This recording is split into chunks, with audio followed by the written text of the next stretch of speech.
Welcome to the Resilience Report, where we go beyond the headlines to spotlight the trailblazers redefining sustainable business.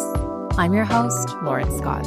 In each episode, I sit down with ecopreneurs and lighthouse leaders, visionaries, who are tackling our planet's toughest challenges and proving that business can be a force for good. Thanks for joining me as we explore what's possible and what's next on the path to a more resilient future. Over the past few months, so many of you have reached out asking for help with one core challenge. How do we talk about what we do? How do we get our branding and messaging right as we navigate sustainable business in such uncertain, fast-changing times? I'll be honest, this is one of my absolute passions as a host and as a practitioner. Because if we can't communicate clearly what we stand for, the impact we're trying to have, and why it matters, even the best sustainability work can stall. So today, I'm thrilled to dive into this with someone who lives and breathes it. Cat Holt, a seasoned fractional CMO who spent her career helping complex businesses from insurance and financial services to technology turn brand into a true strategic asset. In this conversation, we explore why brand is so much more than a logo, how to win over skeptical C-suites, what climate risk and insurance can teach us about resilience, how to communicate sustainability without greenwashing, and where AI helps or hurts your distinct voice. If you've been wondering how to stand out, stay honest, and stay human in your messaging while everything around you is changing, this episode is for you. Welcome back to another episode of the Resilience Report. When we set up this show, I think we really thought that there would be a tremendous amount of interest around new technology, what was being introduced into the market. And what we've seen is that one of the top topics that keeps on coming back is branding and messaging and the value of these two different areas for companies and leaders from all different backgrounds. And this is absolutely the right path for us to have this next guest. I'm really excited for her to be able to share her expertise, especially as it overlaps with some of the fields from our previous experts. So with that, I would love to welcome Cat to the show. Hi, Lauren. It's so great to be here. Thanks for having me. Well, on the topic of branding and messaging, you've come out quite strongly in the past to talk about the deep value of branding and how it's not just a marketing activity, but it really truly is an asset to the company. We have listeners from all different backgrounds who listen in all different industries who maybe aren't used to viewing it that way. Can you help them to better understand maybe how you got to that perception and then why you are often bringing that lens in your conversations? Yeah, it's an interesting conversation that I actually have all of the time with my clients and associates because I think that in this day and age, the idea of a brand, it feels much more like it's a logo or a name and some creative. But the reality is that that's not enough to be able to succeed as a business in this day and age. I mean, the first thing we have to think about is the context within which we're having conversations with our audiences. It was 20 years ago much easier to connect if you just spent enough money because you were able to get in front of the eyeballs of the people, usually through television, sometimes through radio, that allowed for you to make a name.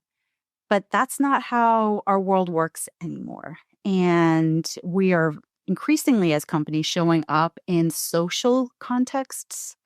And so knowing what conversations your brand should be having and what you should be standing for and what job you're doing for your audience is as important as having a good name, a good logo, and it's as important as the amount of money you spend.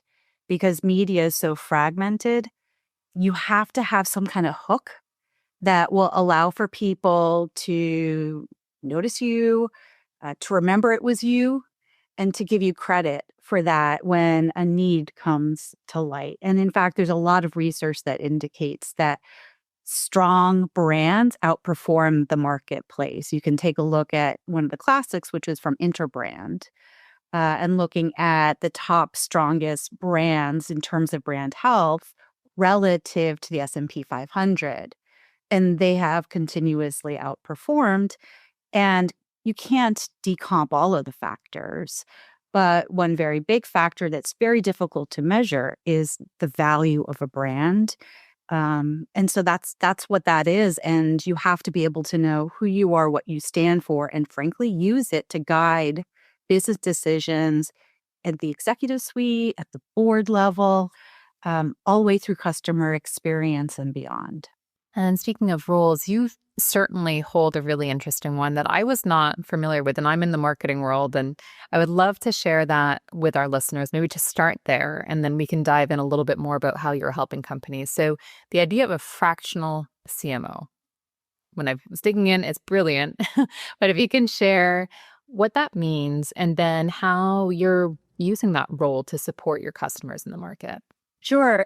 So the notion of a fractional CMO has become more popular in the last, I would say, 5 to 8 years, although to an extent it has existed prior to that.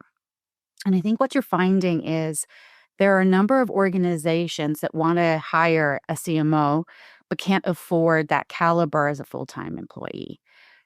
Typically, they also don't have the budgets that would warrant full-time from that person.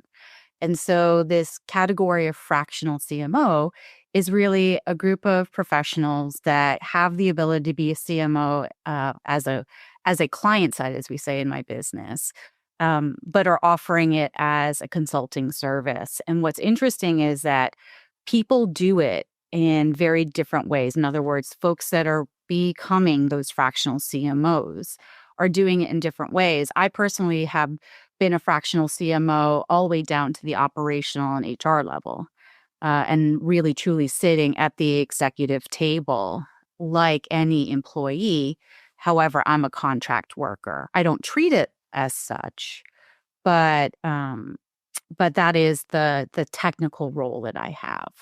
And I think that it's becoming more and more important because if you think about what a company is trying to do, oftentimes those needs shift over time. And I think that a fractional CMO can come in at the beginning of something when a company hasn't done the big either direct to consumer initiative or rebranding initiative, and they're looking to build something for the first time. A lot of the fractional CMOs come from an agency background, so building something from nothing kind of makes us happy. Which is not always what you find in corporate America. And so I think this notion of having somebody that knows how to build something from nothing, get a company to the point where eventually, yes, you can insource it, right? You'll know what the ROI is of that investment. But the first couple of years, it's often a better bet to bring in somebody outside because it's going to be a lower cost from a salary perspective, and also probably a higher expertise in building something from nothing. I was speaking to someone I love working with recently, and he said how marketing and communications were often still known as the arts and crafts department, as maybe more of the fluffy side of business. How do you go about entering those rooms and convincing C-suite that there is that true measurable value to a brand? Well, the work I've been sort of pursuing for the last 25 years has been to identify ways to measure and prove through more of a line of business mentality the contributions brand makes to a business, to an organization. And so I typically start by discussing business strategy first, because brand strategy should either drive business strategy. In other words, you know who you're for, know your audience is. Do you as a brand have permission to go into a new market or launch that new product? And then the other way around, business strategy has to be translated into brand strategy first, and then marketing communications second.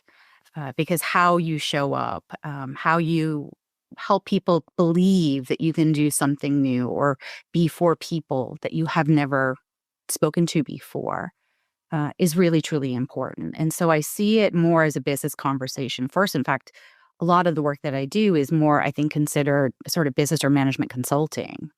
And then brand comes in. Or if I come in through the brand door, I often end up doing business consulting because they are part of the same cohesive strategy. And I think because I come in with a different conversation, we're not a traditional advertising or communications agency. In fact, we're struggling to talk about what category that we're in because of that. And you said something about arts and crafts. I've had a client who I was helping them create a pitch deck to get first round of funding. And the work that I had done, it wasn't all done, but I had positioned it, created a market category, and they were able to secure a pretty big sum of money. And he called me the next day and he said, "Oh, I get it. You're not just cake decorators." And I was like, "No, no, we're not." And if you take that analogy, we're operations for bakery. We understand the economics of flour and yeast. We know who the people have to be. We know how to orchestrate them so they come together. Eventually, you're eating a beautiful cake that tastes really good, but that's at the bottom of the process. That's not all of it. And when you treat brand, when you treat marketing as an operation, and when you value it up to the executive level and to the board level, it presents a very different, it creates a different conversation within the organization. And what I find is that it's a slow enlightenment that happens where the light bulbs go off. And I love seeing that when the light shines and people say, "Oh, I get it now. I get it now." And so it takes perseverance and the continuation of conversation. But listen, if they don't see it that way, I'm not the person they should be hiring. And so, it's as much about fit too. And this is how I do it. This is how I see it. I've proven that value over time. So if you want the same kind of value for you as a company, um, then you're hiring me for a reason. So let's have that conversation and get to that common understanding. To continue that train of thought as well, if we're all cake decorators, have you found, at least I can anecdotally say, that sometimes people feel like they're all a little bit of a marketing expert? And when you're coming in, and I would imagine if you're coming in these early stages, maybe where someone hasn't had a deep marketing or communications role in the past, that you'll have a bunch of executives who maybe have helped grow the company over the years. They all have a perception as to what does the brand stand for. How have you managed to rally those, I guess, maybe sometimes diverging voices towards that common direction and common goal? Is it showing them the science behind the art, or what does that look like? So there are different ways in which people that are very seasoned, very successful, have driven growth within their company, come into this idea of marketing. And it depends on how they have been able to feel growth within their own company. Then that will kind of dictate their biases or their belief systems. And so if you have a leader who's come in through sales, they're going to have a very sales acquisition focused approach to it. And I think the biggest falling down typically is that when you have an organization that's been Salesforce, they don't necessarily understand brand and they think of brand and marketing and advertising as sales support tools.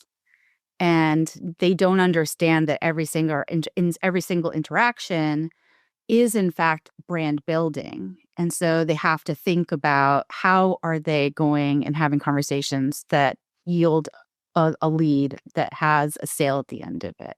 What are the supports they put in place to ensure that that customer is successful?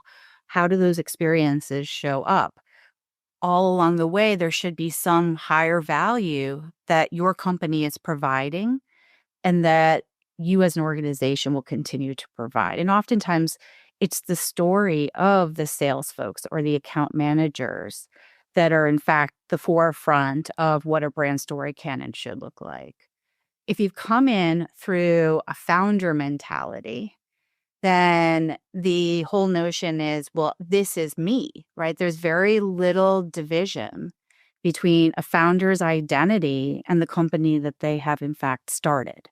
And so it becomes an interesting conversation of acknowledging the growth that has happened to date and then asking, do you want to grow more? And have you been able to grow your business to that degree before? And if the answer is not or no, then the conversation is about, okay, so what we're trying to do is take you, founder, tell the story of you so that it becomes a representation of the folks that you're bringing in so that you have consistency and continuity around your vision.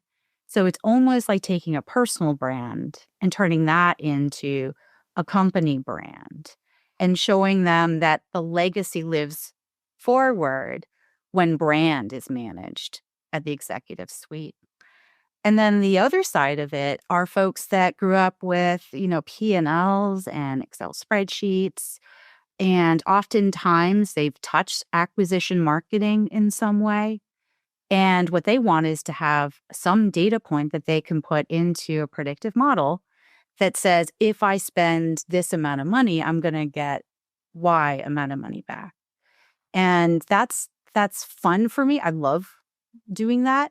The challenge is that the number of variables that we would have to put into a model in order to make spend, brand value, audience behavior predictive, it's very, very big. Because if you think about the top drivers of any kind of in-market response, you're looking at things that are wildly outside of our control and often very difficult to predict. It's not impossible, it just can be challenging. Things like the macroeconomic condition, weather, looking at whether or not competition has come in, whether your distribution channels are functioning the way you want. So it's a very different analysis to have strength and confidence in our prediction. And so what I typically do is try and contain it into smaller bite-sized points where we do controls, with or without an execution, and try to attribute the all other not accounted for lift to brand. But there's still going to be some noise in there.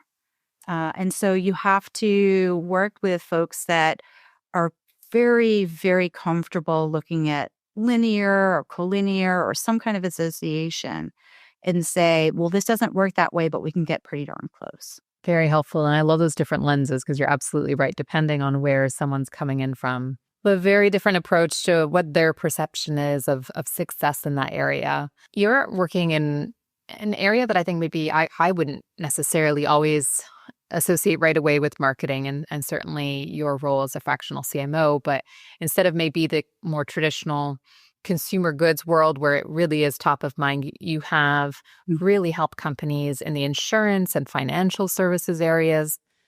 How does that translate when you're going into that kind of work? And do you start with any specific piece again and knowing that you're not out there selling a pair of shoes? You're really selling out there something that's far more holistic and I think maybe a little bit more intimidating as the consumer as well when you're going into those conversations. Yeah, it's funny because I chose that path early, or it chose me, I think, because, I started out in advertising agencies in New York and Boston, and it was also the dot-com boom.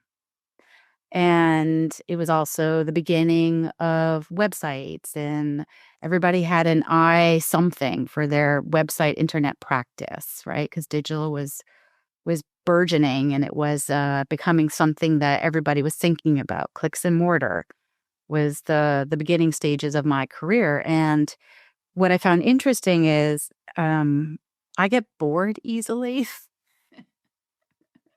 And I don't like doing the same thing over and over again. I mean, within reason, but the notion of something that's complex, that's not straightforward. And I also have a background in psychology. I graduated with a degree in psychology.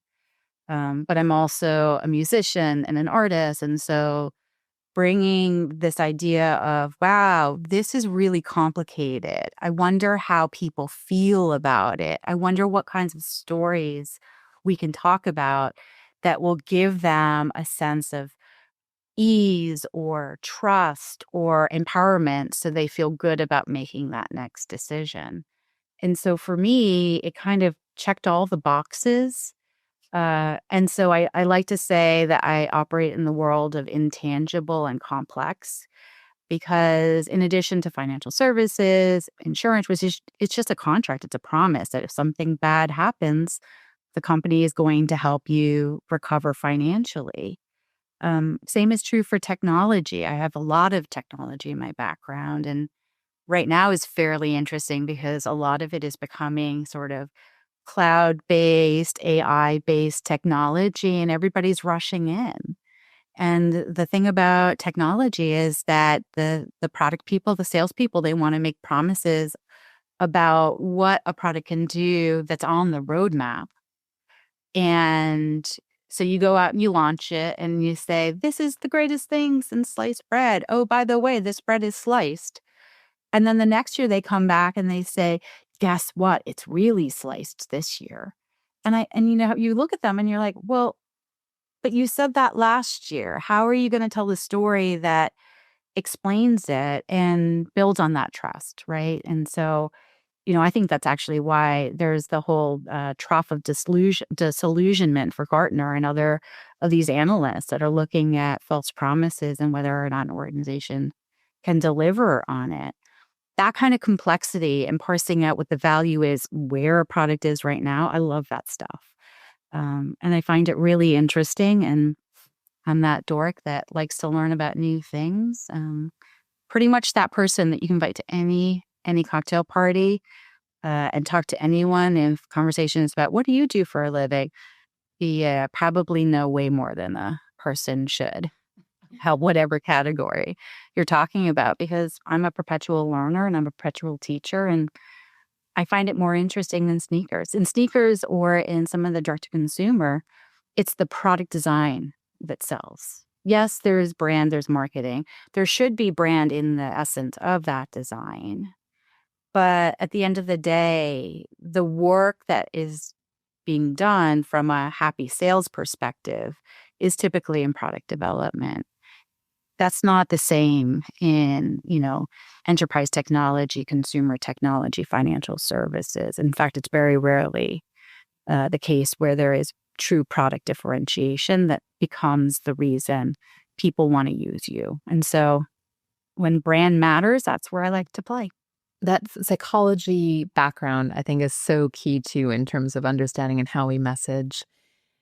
Admittedly, when we first connected, I was so excited to talk to you specifically for a reason that I don't think all sustainability nerds such as myself would get excited about, but the insurance angle. Because the deeper and deeper I work in sustainability, the more I understand how insurance companies are going to be at the absolute crossroads of businesses, consumers, certainly financially, how we're all moving forward. Even from a risk management perspective. And increasingly, insurance companies are being faced with the reality of extreme weather patterns, how that's impacting different businesses, different infrastructure. And so the messaging is not going to get easier for insurance companies going forward. Do you lean into that psychology piece, or what can insurance companies do if we do have listeners thinking about it from that lens of knowing it's just going to continue to change and get more and more challenging? And then maybe even from the business side in working with the insurance companies, are there things that they should be looking for as well? Sure. And I think I might start with the business side first, because I have shared some of these ideas. I had been in-house at Progressive Insurance and had the great fortune of being able to work with some of the best insurance minds in the business, and had the fortune of looking at what the next, 10, 15, 20-year business strategy should be if we're confronted with this notion of automatic driving vehicles. Just for those that aren't familiar with P&C insurance, but the notion of the business model for companies like Progressive or Geico when they are selling you a car insurance, it's because you have personal liability because you're the one driving it. When you change that driving experience and you're driving an automatic car, right? So the Tesla's on and the other self-assisted, we have not gotten to that point of having everybody driving in a self-driving car, although we do have taxis on the road that are doing that in some cities. The risk shifts from us as individuals to the company. So it's a corporate liability. It's a very different business model. And so if you're in P&C and a big piece of your business is personal liability, you have to be thinking, well, what do we do after this? And so lots of conversations are happening right now, and a lot of them are around sustainability, about weather and impact. And so if you think about the way an insurance company can show up, it's really truly having an ability to have a conversation and say, what are my risks? What are my liabilities? And how can I mitigate it? It's a winning proposition for both the insurer and the insured if there are strategies that can be worked on together that limit the material damage or physical damage that we're seeing everywhere. And, having been working in insurance for a very, very long time, even the insurance carriers are having a hard time accurately predicting what the environmental loss will be in any given calendar year. Because the fact of the matter is that the trends we're seeing now are technically unprecedented. Now, because we have had, unfortunately, year after year of unprecedented weather, we are starting to have trending and patterning. But you have to realize, too, that the places that insurance companies are getting their data are also under pressure because, we just saw the Farmer's Almanac, for example, just said it's going to shutter. Well, that's really a data-driven. It's funny because I used to think Farmer's Almanac was, an old wives' tale and that it was almost like looking for water with a stick, but it's not. It's sophisticated predictive modeling around what the likely weather pattern will be within a given calendar year by region. The data that feeds that comes from things like local weather stations, airplanes that are flying. And in fact, when we had the COVID shutdown, the weather prediction models were less accurate because there weren't as many planes in the sky, which means that there weren't as many data points that was gathering real-time information about wind and weather that would then go and feed into these weather prediction models. And you actually saw it in our weather forecasts for that period of time. They were less accurate. And so, the weathermen are looking at the same types of data that the insurers are looking at.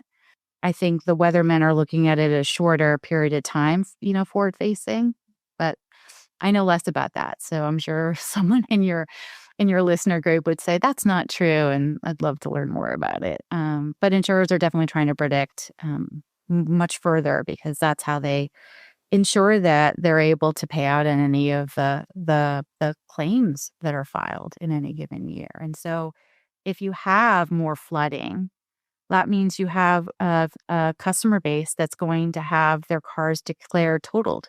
Because once a car is submerged in water, there's so much damage that can happen that it's really not appropriate to put it back on the road. That doesn't mean those cars don't go back on the road. It just means that typically your customer is going to get compensation for a buyback.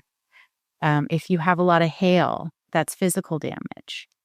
Not all policies cover that. Going back to flooding, if you're a business owner or if you're a homeowner, if you're in a flood zone, your policy often doesn't include that you have to get additional flood coverage. And oftentimes that's underwritten by the government. And we know that a lot of the regulatory changes that are happening right now are stripping responsibility from government and putting it back on individuals and corporations. There's likely to be a gap. And so if the insurance companies can be partnering with the people that it serves, to allow for there to be action that's in advance of a disaster, or to make it less likely that there's going to be a negative financial impact, that's win-win for everybody, because their policies pricing is absolutely predicated on the number of claims that have been filed in any given calendar year. So if there are higher frequency of claims or they're more severe, then that insurance company is going to go to the state regulators and say, we need to raise our rates. Now, if there isn't the severity and the frequency through our own means, which, by the way, the biggest cause of an accident right now is distracted driving. So we all can do our part for that, little PSA.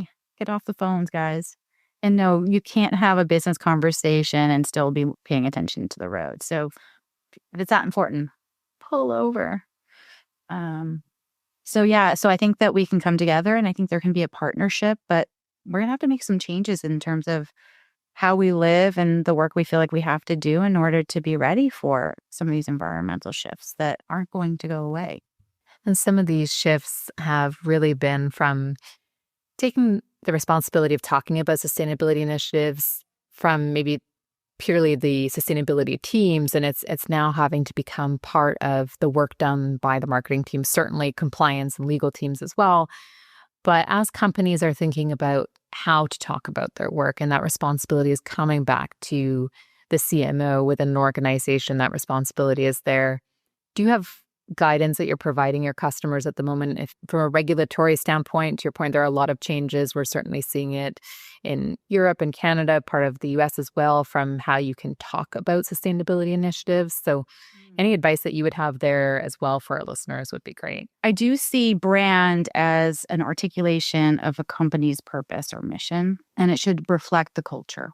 And the same should be true for any ESG, sustainability, programming, and messaging, because there has to be some kind of continuity and cohesion in the efforts. If not, you're just chasing, one ball after another over the field, and you're not playing a strategic game.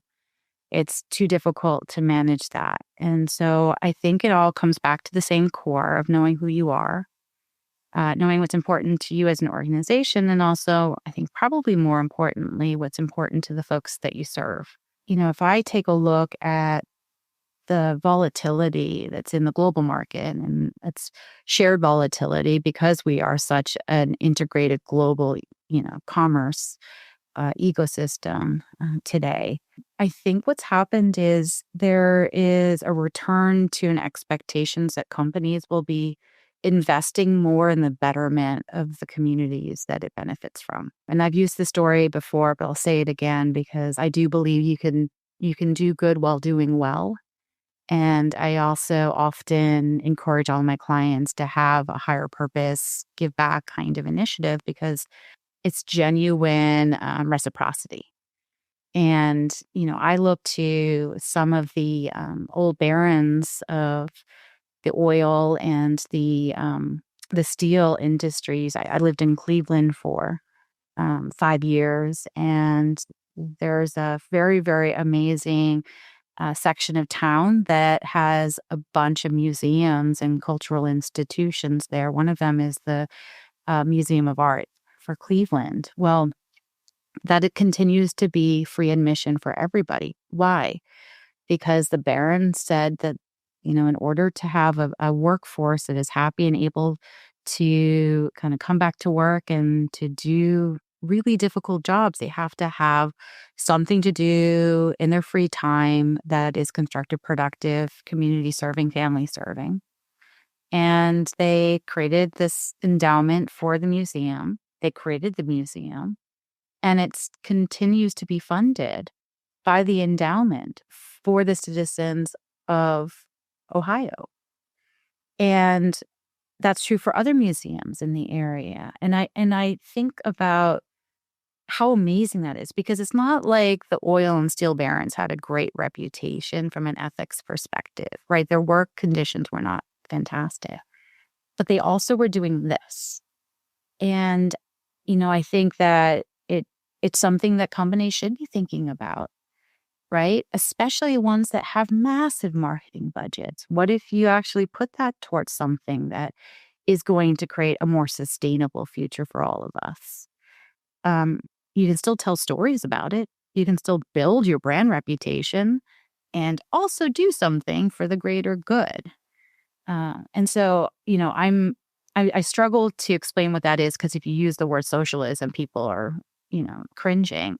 So I've started to say it's societalism. It's about the society we live in, and everybody plays a part. And I think it's okay to be aware of that and still want to make money. I think that's the special balance that we need to find and of kind of at that intersection of sustainability and business or just being better corporate citizens overall. It certainly feels like things are changing so much, whether it is from public perception to these different areas or even just the state of business, macroeconomic conditions you're talking about. And I know it's a very, kind of maybe at this point, overstated statement of saying that the only constant is change, but it does really feel like change is happening so fast right now. How do you maybe tackle that professionally within your own business? And then how do you consult your clients in terms of just navigating the speed of change at the moment? The biggest negative outcome of constant change is the toll it takes on the people that are managing it.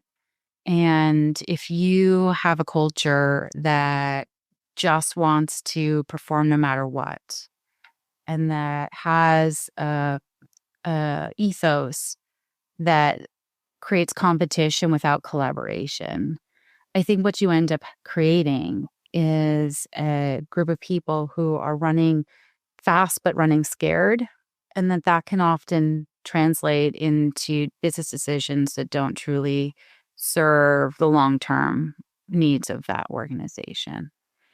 And for myself and my company, I founded this company.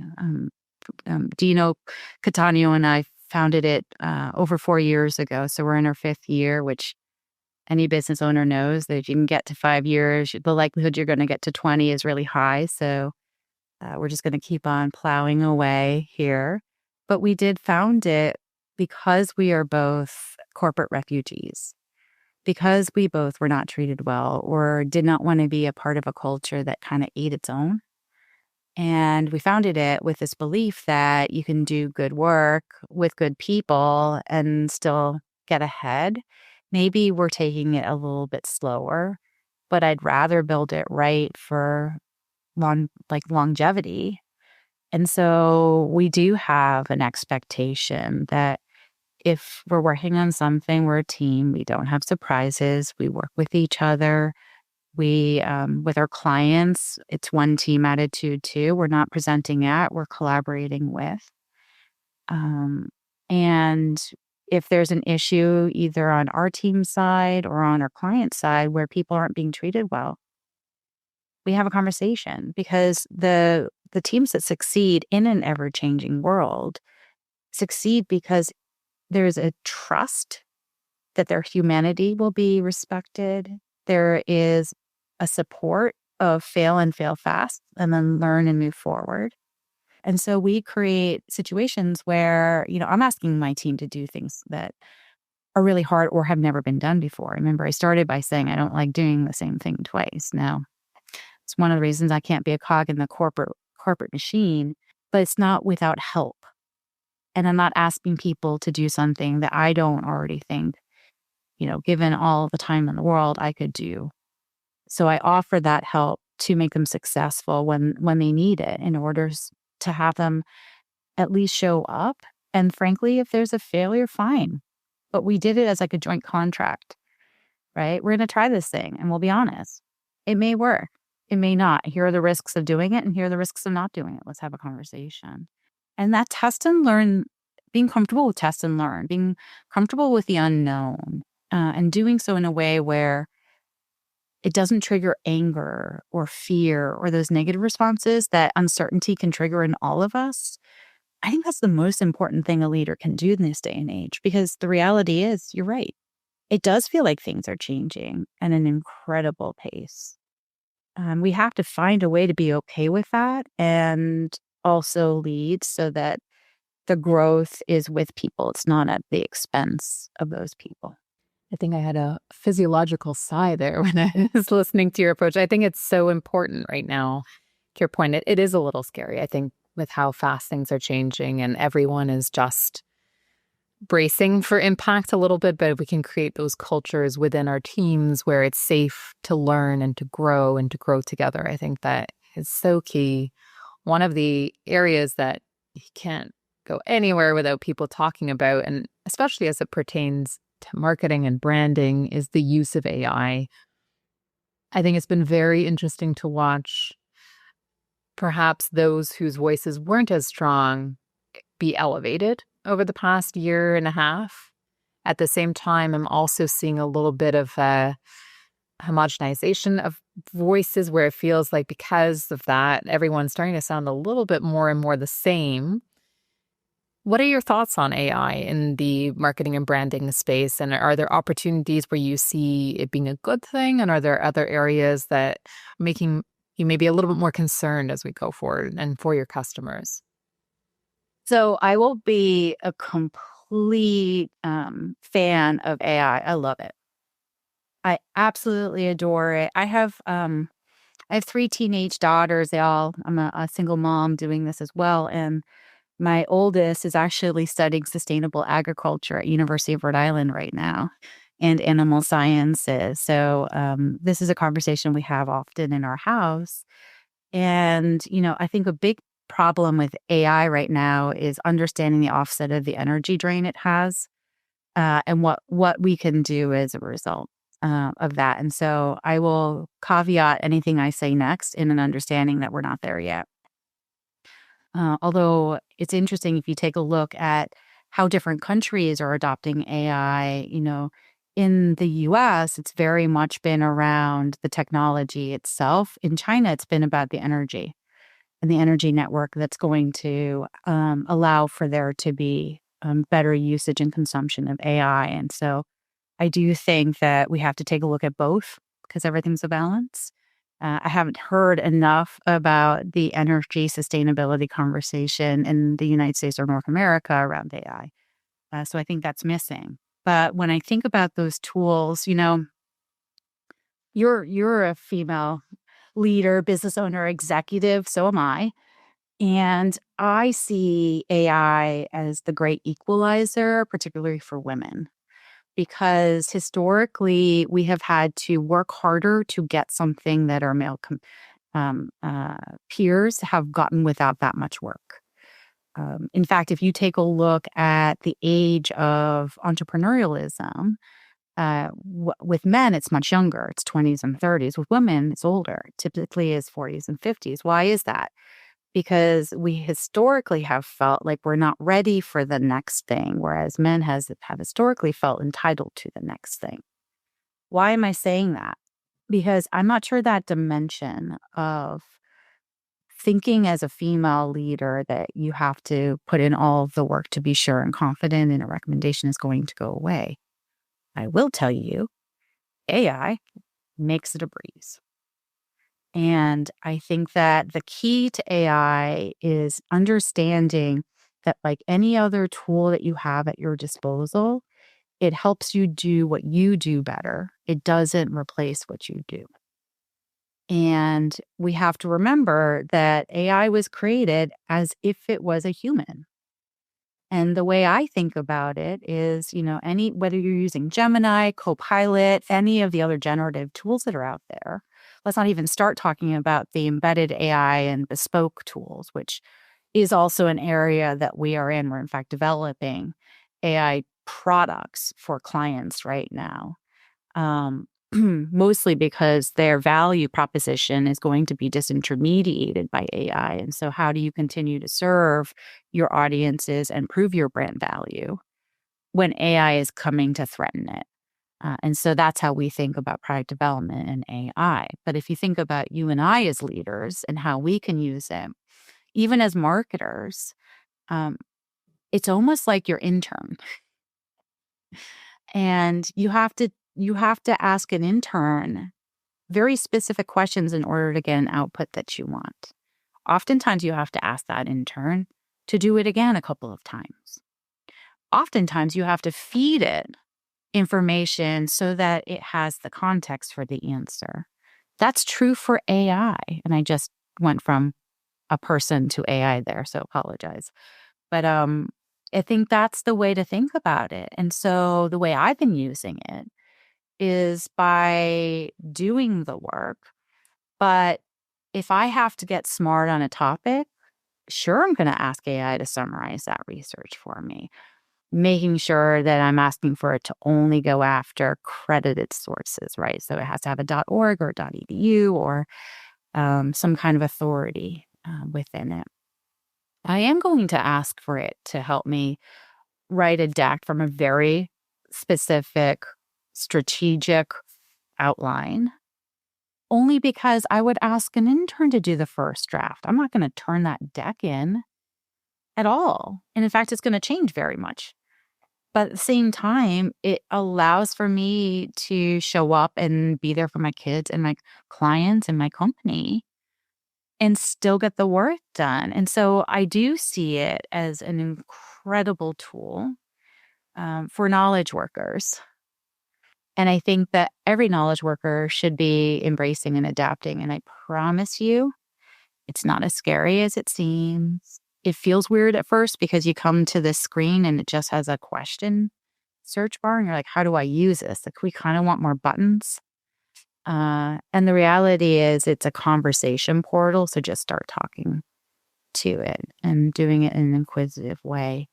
But you are right that it can regurgitate the same information over and over again. And, because we're developing AI, we know that it's because you can't have this computational engine go out and truly ping all the possible sources of information, synthesize it, and bring back an answer in the 5 or 10 seconds that these platforms bring back answers. And so there's always going to be an AI context limitation where it's going to go to the things that are maybe 10, 15, 20 sources of information and summarize from there. Now, in all likelihood, and I don't know this for a fact, but if it were me, I would be embedding things like in the algorithm for searching for information, things that would otherwise have shown up like SEO or authenticity scores for websites, because what it's doing, unless you create your own knowledge lake, it's looking across the web and getting information from the web. And so it's going to go to the same sources. And so if you ask a question in the same way as I do, it's not always going to be exactly the same, but it's going to be mostly the same, which means then what AI will be giving you if you don't tell it to do differently is a regurgitation of what's already out there and what's already popular out there, which is where you get to that sea of sameness. And that's not going to help anyone move forward. And so you have to manage the output as a branded output. Getting back to the very beginning, you can teach your AI tool, what's the company's mission? What's the vision? What's its personality? Who are some of the leaders? Have it go and look and understand, how do they talk? It remembers it. It remembers it like it stores. You're constantly changing your instance of AI. Now, it doesn't have memory into perpetuity. It's clearly dumping it, I think, like every 30 or 60 days. So you have to refresh. But it's a really powerful tool if you remember that you're the driver and you're not taking your hands off of that wheel. From a branding perspective, too, I was speaking to some peers in this space, and they were just saying it's such a useful tool. You're making me think of it, of if you haven't been doing a consistent job with your brand and you ask AI to regurgitate what your brand stands for or kind of how you're showing up and it feels off, there's a chance that it's because you haven't necessarily been consistent 100%. in the market. 100%. And it's also going to shift the way we as branders and marketers think about building our brand, because increasingly now, queries that otherwise would have been one click to a website or no click answers. And how are you going to be found, right? Oftentimes as marketers, we're using website behavior, cookies, some kind of data tea leaf to be able to find the folks that have engaged or to find people that are like the folks that have engaged. What are we going to do when that isn't a thing anymore? And it comes back to, you got to do something that's of higher value, because it used to be answering straightforward questions well was what a website had to do. Maybe we have to be thinking differently about that now. I would also love to ask you a couple of questions to go back to what you're talking about, that you and your co-founder were in the corporate America world and you made the decision to go over to the consultancy side. We definitely have listeners who are at career crossroads. Often we've had listeners mention to us that they're looking to maybe align more with values-based work than necessarily where they've been before. But I think we see it with students. We also see it with professionals at crossroads. If someone is listening and thinking of maybe doing that transition because they see a way to do it better, would you have any advice based on that decision you made 4 years ago that you could share with them? Yeah. So I'm in my third business model.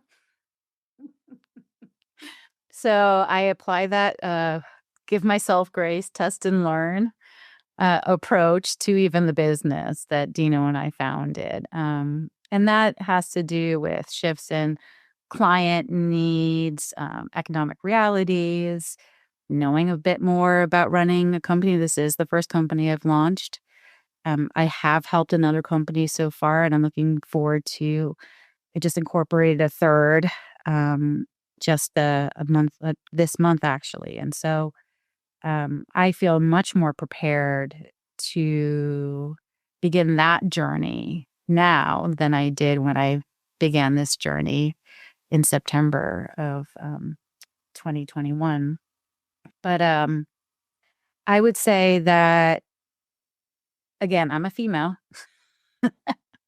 So what I would say is you're going to be very good at the thing that you do, right? So if you are an environmental scientist, you're very good at being a consultant around all things environmental science. When you're doing it for yourself, you have to also be very good at accounting and billing and scoping contracts. And those contracts are legally binding. And so making sure that you have accountant, a lawyer. Sometimes you have to make sure that you have business development. You have to market yourself. You have to brand yourself. In truth, you're always looking to start conversations because you have to keep yourself top of mind when a need appears. And the truth is, if a company, an organization, an institution has a need for an environmental scientist, they're gonna talk to 2 or 3 people, maybe bid it out. And then one of you is going to get the contract. So you better be one of the people that they think about, because even then you only have a 33% chance of getting that contract. And so you have to be okay with just going out, having conversations, knowing that a rejection is not a rejection of you. It's probably timing or politics or what the other circumstances can be. And it requires some kind of, fortitude and tenacity and perseverance for it to be the thing that you do long term. And so having that honest conversation with yourself, probably with your loved ones, with your family, and allowing for you to be open and vulnerable and saying, what do you think? And asking people, if I were to do this, where do you think I would struggle the most? They're going to give you the right answer. And then you have a decision. Do you get better at that thing, or do you hire people that are good at that? And obviously, once you start hiring people, it's a very different business model. But you have to be truthful with yourself. And when you are, you're going to be fine. And it takes a lot of work. I'm hardly ever not working. But that's okay because I'm doing something I really love. To that end, I do want to ask you, because I think when you're a founder, certainly if you're working in a space that you truly believe in, you mentioned leading into your community, maybe using them as a sounding board. Have you found other tools that have allowed you to come back and recommit to the work? I am far more successful when I am obnoxiously asking other people to help me. And so that is exactly what I'm doing right now. And it can be hard because, as an entrepreneur, as an individual, I'm pride my ability to manage things on my own. That is all falsehoods. I am unabashedly asking my teenagers, they're 16, 17, and 19. They're part of this household community. Girls, I'm not the only one doing the chores. You can step up. I need your help. And if they don't, I let the house get messy because it's not just my job. I ask my personal friends and my partner, I say, I need help on this thing. And we figure it out together. Or, right now I'm fortunate enough to have somebody in my life that reminds me to go for a walk, or I love swimming in the ocean, even in the winter time. Water soothes. That's why I live in Rhode Island.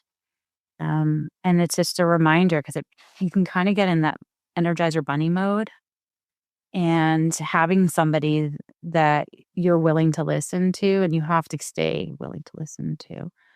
And I've also reached out to my professional network and said, this is what I'm trying to do. Can you help me? Even in the act of having conversations with folks like you, I've been asking questions about, I plan on doing my own podcast. What are you using? How are you doing it? What do you like the best? What do you dislike? Because it's in the asking of help that you get closer to your goal, and that you're able to become a better version of you, and your company becomes a better version. And I think when we stop asking for help, it's when we turn in, and that's when it gets too hard to manage. And there's enough hard stuff in life. We don't need to do that to ourselves. You're such a natural on the mic. So anytime you have any questions about podcasts, just let me know. I'm going to take you up on that. Watch out. Yeah. Well, thank you so much, Kat. I do want to ask you one last question, but I do want to thank you for all of your time and your insights. I think this is exactly what our listeners are hoping to get in terms of better understanding the role of brand in the changing landscape.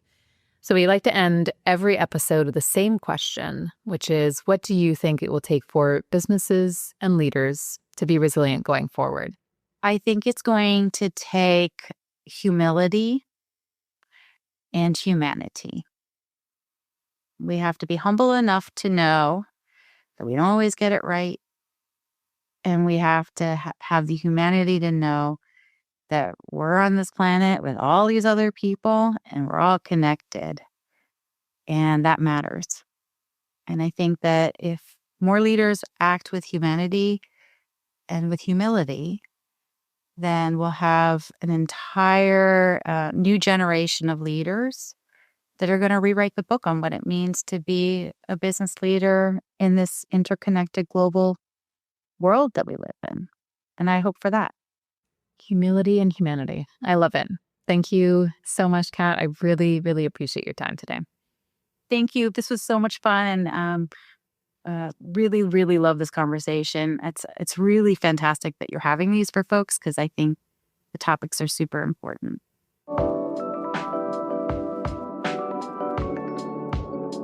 I hope that you've enjoyed this week's edition of the Resilience Report. If you would like to hear and see more, be sure to check out @The Resilience Report on YouTube, Instagram, and LinkedIn. Until we connect again, remember, even on the darkest of days, we all have the opportunity to be a lighthouse for others as we collectively pursue better, more resilient business.